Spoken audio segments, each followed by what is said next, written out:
we're keeping it in the family here with this one. So Letitia's gonna chat here with or introduce Bianca. So there you go. Hi, Bianca. Thank you. Hello again, everyone. So we have the pleasure, as you've just seen, magic just there. Ricardo switched out seats, and we now have Bianca. It's a great little magic trick we just did. Thank you again, both of you, for joining us from Japan. So just a bit of amazing background about Bianca. So she's a research fellow for the Japan Society for the Promotion of Science. She's currently conducting her research on the impact of megasport events on undergraduate students' beliefs about coaching at Waseda University in Japan. Super interesting. Bianca's research focus is on contemporary developments in physical education, sport-related pedagogy, and on teacher and coach development and practice, having presented and published on these topics internationally. So we are super, super excited to have you here today to share your insights on teaching for motivation and awareness in children to youth gymnastics. So I hope you'll all give a lovely warm virtual welcome to Bianca and wake her up a little bit over in the cross in Japan. And Bianca, over to you. The floor is all yours. Thank you very much, Letitia, for your introduction. So, Ohayo gozaimasu to everyone, which means good morning in Japanese. Maybe for some of you, good evening, I believe. So thank you very much, Dr. Stephen Harvey, as well, for the invitation to present in today's symposium. So in this presentation, hopefully I will not talk too fast, but I do have a lot of things to say. So in this presentation, I will share how I use features of positive pedagogy to coach gymnastics, and while I was in New Zealand, actually, and how I use them to enhance motivation and awareness across different groups, from young children to youth, and hopefully my experience can give you some valuable insight. So to give you just a little bit of context, oh, thank you very much for changing the slide, or yeah, that's it. So to give you a little bit of context, I have been a gymnastics coach for the past 10 years, and before that I was a gymnast myself. So for 6 years I have coached acrobatics in Portugal, which is a discipline where gymnasts compete and train in pairs or groups. And more recently I coach artistic gymnastics in New Zealand. So opposite to acrobatics, artistic gymnastics is very individual, even though they can compete as part of a team. So gymnastics has always been very demanding and strict, and I can speak from my own experience as a gymnast that everything is very methodical, involves a lot of repetition, and most of the times the coaches are very particular about how they want you to execute a skill or a routine, which makes their feedback very direct, with little room for exploration as well. So as a former gymnast, I quit gymnastics because mainly because I was tired of doing the same thing over and over again. Letitia, I believe we can still go back to the previous slide. I'll let you know when to change, thank you. So as a coach, I wanted to be different and give my athletes the opportunity to discover and have fun while guiding them throughout that process. So after Professor Richard Light's invitation to write the chapter for the first book of Positive Pedagogy, I started to really reflect more in depth about my own practice. So I discovered that my coaching approach was very much creative and discovery based, and I understood that my main goal was actually to foster my gymnast enjoyment, motivation, awareness, rather than just seeking perfecting technique through repetitive drills. Now we can change to the next slide, thank you. Okay, so still to this day, gymnastics is a very much a traditional sport. So the coaches still use traditional approaches to coaching. So direct instruction and repetitive drills are used in order to achieve performance. So this is definitely more evident with younger gymnasts nowadays, because they're still learning the ropes, but it can also be noticed with older gymnasts because even though they don't have the coaches there all the time, they do have very strict plans to follow. So since I started coaching, my approach has been completely different, and performance was actually never my first goal. So my priority was always to help my gymnasts develop an understanding of how to execute the skills, but through questioning, generating not only physical but mental awareness, and hopefully have some impact on their love for the sport. So my coaching approach very much resembles game-based approaches in what their aim is, but in this case, it was adapted for individual sports. So the use of positive pedagogy and its features came actually to complement the athlete-centered and inquiry-based approach that I was already implementing in my sessions. And it added a humanistic side to my coaching approach. So besides considering my athletes' needs, it helped me understand their feelings and emotions and care about each athlete, helping them achieve their full potential. We can move on to the next slide. Thank you. So as Professor Richard Light said in his first book, in Positive Pedagogy, the coach is constantly watching, listening to, and developing a sense of athlete progress in learning and thinking about how she or he can tweak or fine-tune the tasks to keep the athlete engaged. So due to the fact that gymnastics requires a considerable amount of repetition, so keeping the athletes engaged and motivated, especially after many years of practice, is always a challenge. So through constant observation and reflection, I started to think about how could I keep my athletes engaged while presenting them the right amount of challenge according to their needs and ability level. So I focused on two main aspects. How could I make a plan fit athletes' needs or each athlete need? And how could I coach similar skills to different age groups and levels in a way that the athletes would stay motivated? Can we move on to the next slide, please, Letitia? Thank you. Or Tristram, sorry. So during my time in New Zealand, I coached school groups, recreation classes, and competitive squads. So with the exception of the competitive squads that I was in charge of writing a plan for, I had a plan written by the coordinator that I had to follow. And this was a plan for all the gymnasts in a particular group and for all the coaches to follow as well. So I knew that not all my gymnasts were at the same level, despite being on the same class. So some were more afraid than others, more or less motivated, and also more or less skilled. So even though I couldn't change the plan, I realized that through using different equipment, using questioning to help them learn and understand the skill, as well as empowering them, I was able to manage learning and have the right level of challenge for each group or individual if needed. So this adaptation and guided discovery actually aligns with two of the features of positive pedagogy that Dr. Stephen Harvey, I'm pretty sure, already mentioned. So the first feature is actually designing and managing the learning environment or experience. So through using different equipment, I was actually able to manage their experience and place constraints that generated problems for the gymnasts to solve. And then actually, while keeping them engaged on the task. So this was a little bit hard, but it worked. And the second feature was asking questions to generate dialogue and thinking. So I frequently used questioning to help my gymnasts understand the skills and what their bodies had to do in order to successfully execute it, rather than just telling them what steps to follow. So by having a more subjective understanding of my athletes, their feelings and fears, what they wanted to achieve and what motivated them, I was able to adapt and make changes to the tasks previously planned by the coordinator in order to help them improve and succeed. Next slide, please. So I will talk about jumps on beam. So jumps on beam like straight jumps, tuck jumps, split jumps, and even some leaps are an example of skills that are executed across different age groups and levels in gymnastics.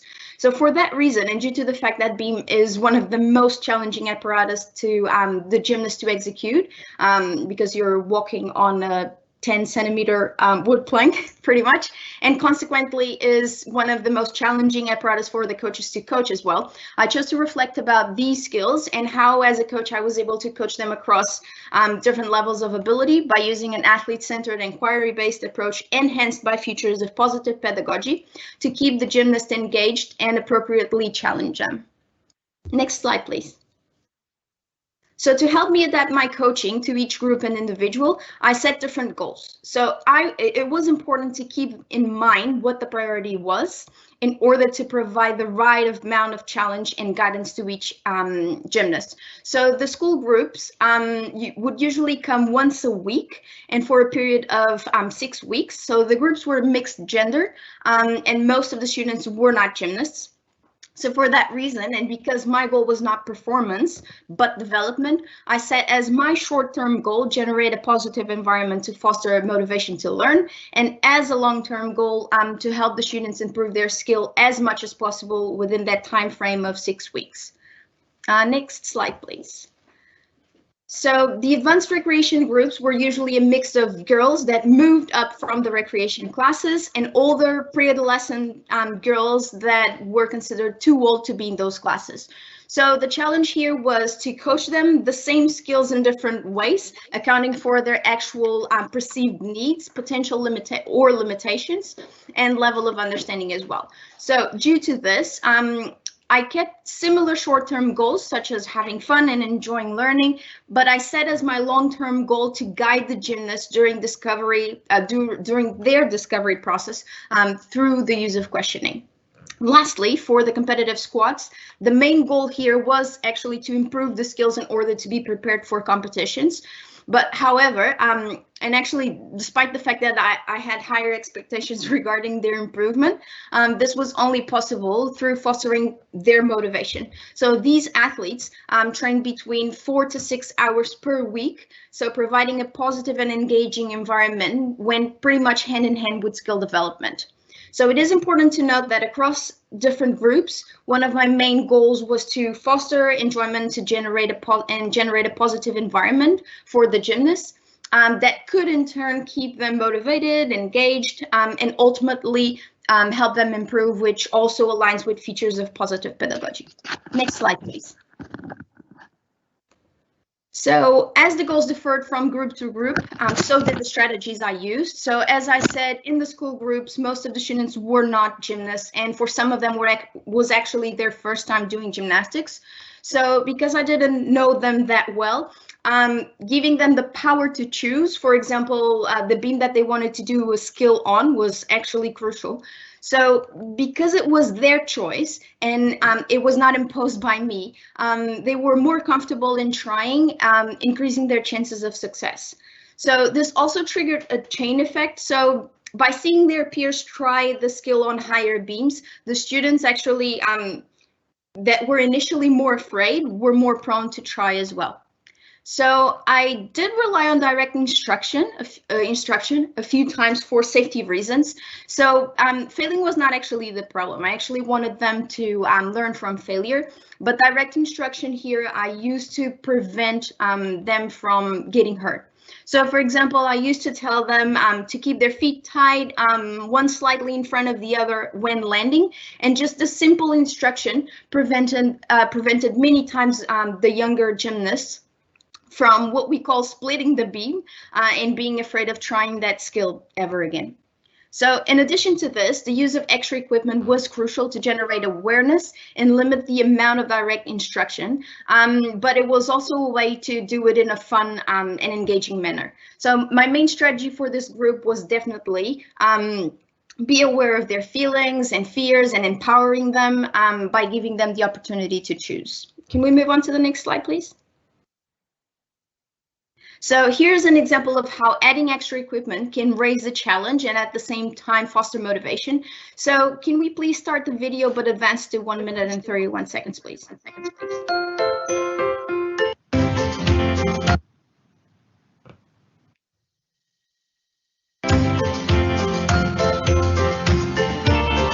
Okay, now can we move on to 3 minutes and 7 seconds of the video, please? Hopefully it will work.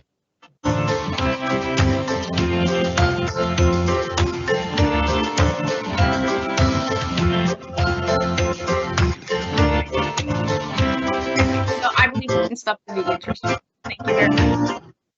So what is important to notice here, and as you were able to see, is that with a higher level of difficulty, the gymnasts were still 100% engaged and focused on the task, even during highly repetitive drills, such as the one that you just saw.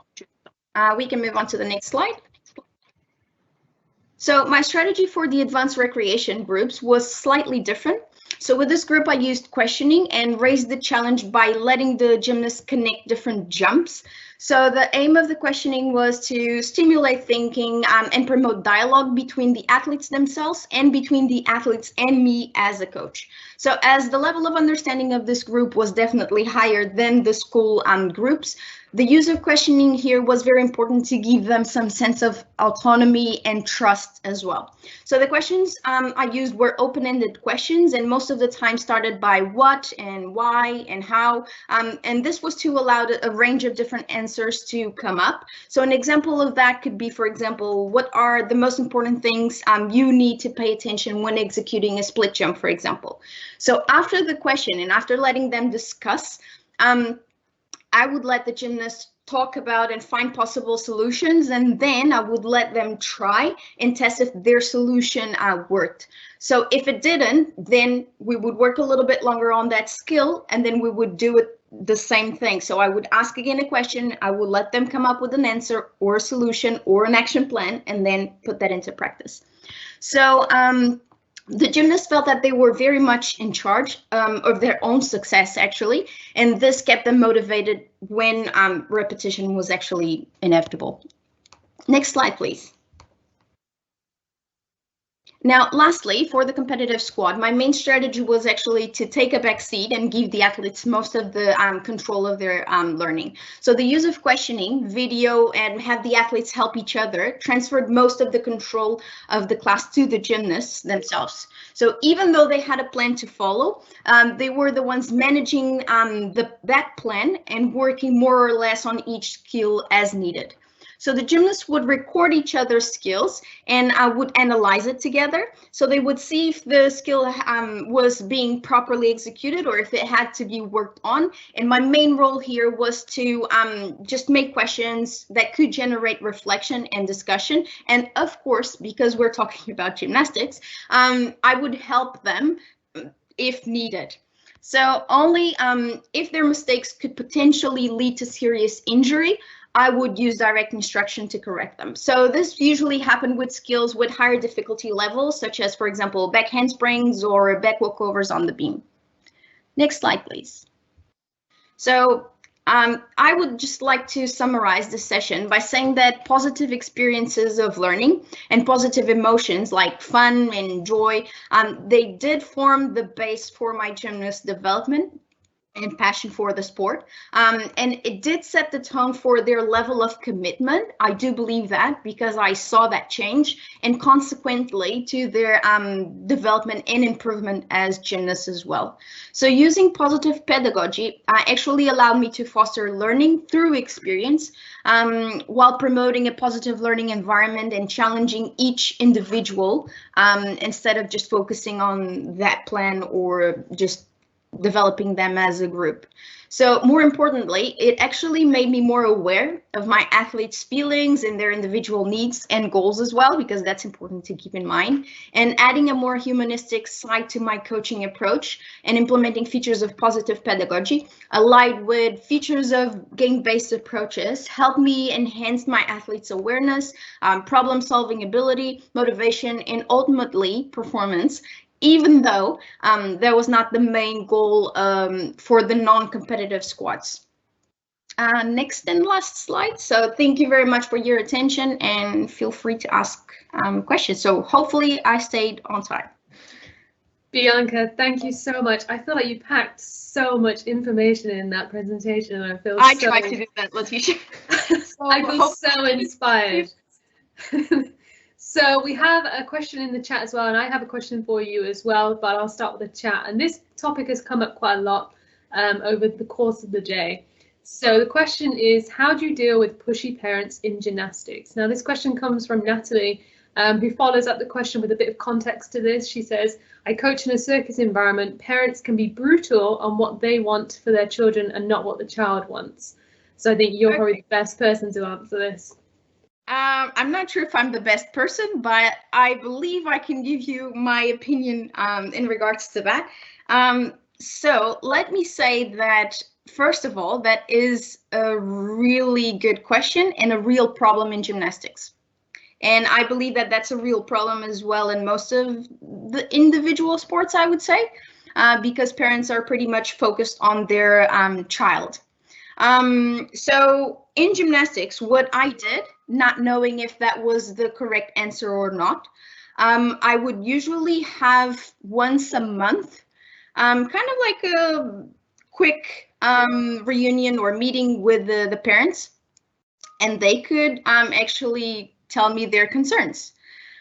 So the club that I coached for in Christchurch in New Zealand, they had the top of the gymnasium was pretty much stand, so the parents could see you all the time, what you were doing, your feedback to their child, which sometimes was not actually the best thing, but it gave me probably a little bit more of close relationship with the parents, because even before or after the classes, I could talk to them and they would expose if they had some problem or some concern. And that was not usually in regards to my coaching approach.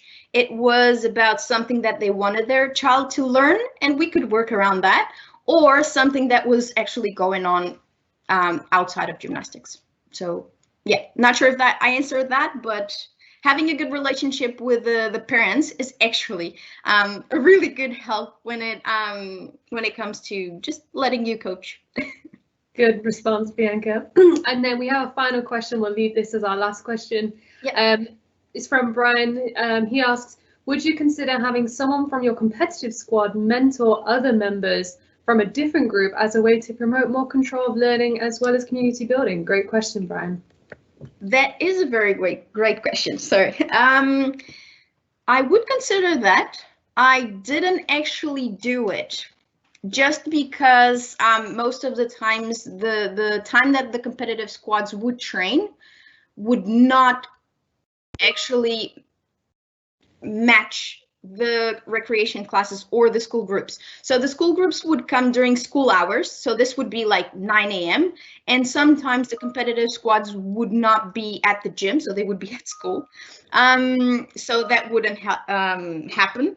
But that's actually a good idea, and I believe that that can help. So having that role model or something to look up to, or someone, it can help with motivation and keeping your gymnasts engaged. Thank you for that. I'm going to squeeze in one question just to be naughty here. Yep. So this comes from kind of a personal perspective, having never worked in gymnastics and never really competed or played in gymnastics, so to speak. How does it feel relinquishing that kind of control in a sport when there is such a great safety risk, right? So how does it feel? Because when you were talking and you were saying, you know, relinquish control, the inside of me was like, oh my goodness, I can't even imagine the ability to relinquish control, and I could just see all of the potential dangers that were happening on a beam. So I'd love to hear your perspective on this. Okay, so the feeling of fear of giving up control is real. So sometimes I was like, okay, please don't fail. But it is needed.